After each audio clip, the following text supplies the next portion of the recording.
kaip mes kalbam apie psichodinamiką, nu, tai atrodo labai sudėtinga, ne, kaip ir tu įvardinai ledkalnis ir po ledkalnius, tai kaip dabar tą ledkalnį po ledkalnio, kas yra pamatyti.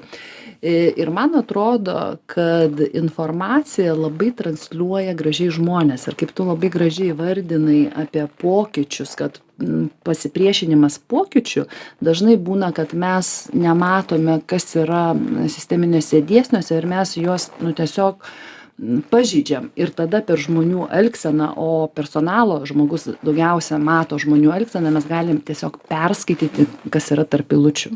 Ir vat esmė yra klausyti, matyt, nes, jeigu grįžtam prie tų pokyčių, kaip žmogus, tarkim, priešinasi, jis ne veltui, matyt, priešinasi, jam skauda kažkurioje tai vietoje, jis priešinasi dėl to, kad jisai gal turi kažkokį patyrimą, ar gal ir nebūtinai šioje organizacijoje, aišku, bet gal iš ankstesnių, kad, kažkur jisai nukentėjo. Tai aš suprantu, kad ten prie kiekvieno taip matyt neprieisi ir neišmasažuosi iki galo, bet tai yra tam tikri signalai, į kuriuos mes turime atkreipti dėmesį ir pasigilinti giliau, kodėl mums nepavyksta, o ne eiti tiesiog buldozeriu ir bandyti įdėti savo tą imprintą.